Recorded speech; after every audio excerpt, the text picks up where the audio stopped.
something like the way they treat leprosy. As St. Teresa of Avila encourages, we need to be frequently taking time to be alone with Him who we know loves us. Frequently taking time to be alone with Him who we know loves us. It's essential. Prayer is essential. It doesn't just keep us out of hell, and it doesn't just help us be obedient. It does help us with our relationship with God, but there's more. There's bigger stakes. We are ill, and we need help. Prayer taps us in to the healing Jesus wants to grant us, that only He can. We want our prayer to be something we can count on as a part of our daily rhythm, where we are like a pitcher. Imagine that we are a pitcher, and all this stuff we've got inside of us, we're going to pour it into Jesus. Imagine pouring it into the pierced side of Jesus and into His Sacred Heart. Doesn't matter what it is, it all needs to go in there. And that leaves us empty and ready to receive everything He's going to pour out to us. He takes all of our stuff and He transforms it into graces and blessings, mercy and love. We give Him all our stuff, and then we're ready to receive everything we need from Him. That's the essential dynamic of prayer, the giving and the receiving. And that's what benefits us. There's a simple formula. So, what are the symptoms? What's the diagnosis? And the treatment. That's what we can do in our prayer. First, we review the symptoms. Things like mindless scrolling on our phones, stress eating, binge watching, compulsive shopping, lazy with chores, snapping at others, too busy for others, beating ourselves up. Is this connecting with anybody so far? Symptoms. Those are symptoms. It's also things that we're not doing. Maybe we're not letting go of grudges. Maybe we're not forgiving someone. Maybe we're not seeking reconciliation. Maybe we're not evangelizing. We're not trying to share our faith with others. Maybe we're not performing works of mercy or tithing. Maybe we're not being open with God. And it could be for any number of reasons, but if we're not doing something that's good for us, that's a symptom that something is wrong. All these symptoms, that's the first step. What's going on with my behaviors that's telling me something is off, something's not right, I'm not well? We review the symptoms. And the second step is really the easiest. We just say, Jesus, what's going on underneath the surface? I see the symptoms, but what's the diagnosis?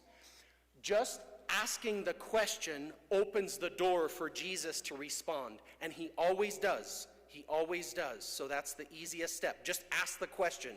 Jesus, I see the symptoms. What's really going on underneath the surface? The third step is the hardest because we're not used to it and we're easily distracted. But the third step is we got to just sit there and be quiet. We got to be quiet and listen and receive from the Lord. He's at work in the third step.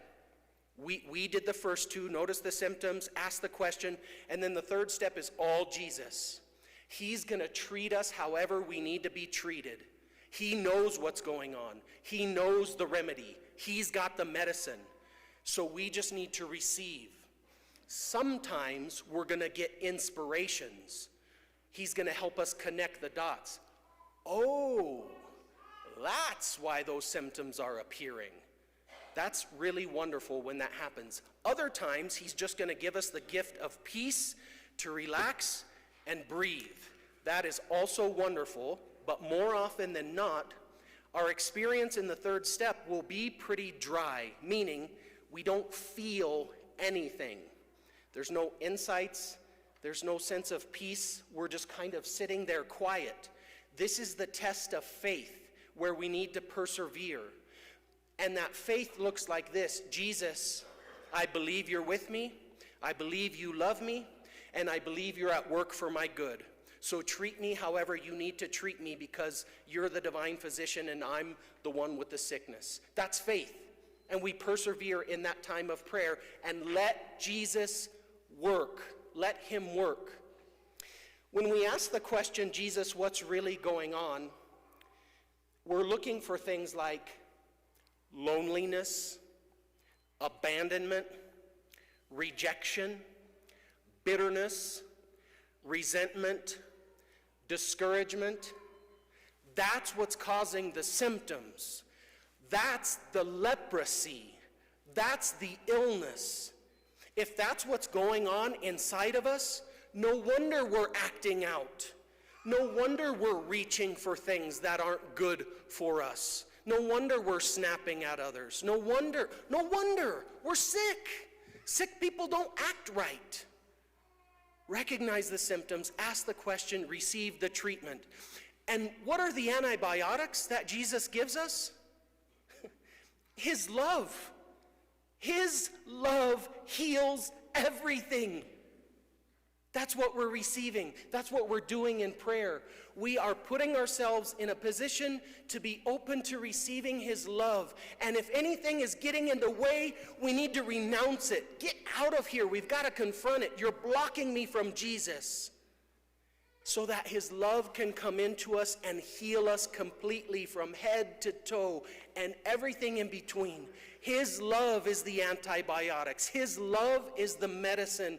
He is a good physician, and he will treat us every time, no matter the sickness, even if it's our fault.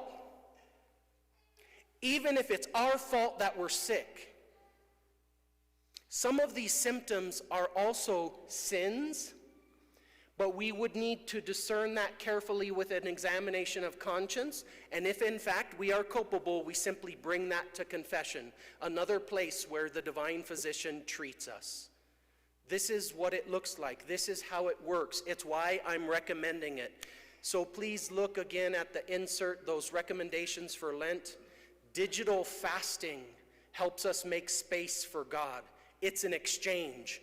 I'm going to take a portion of my time that I usually spend online, and I'm going to use it sitting with Jesus so he can treat me for my illnesses.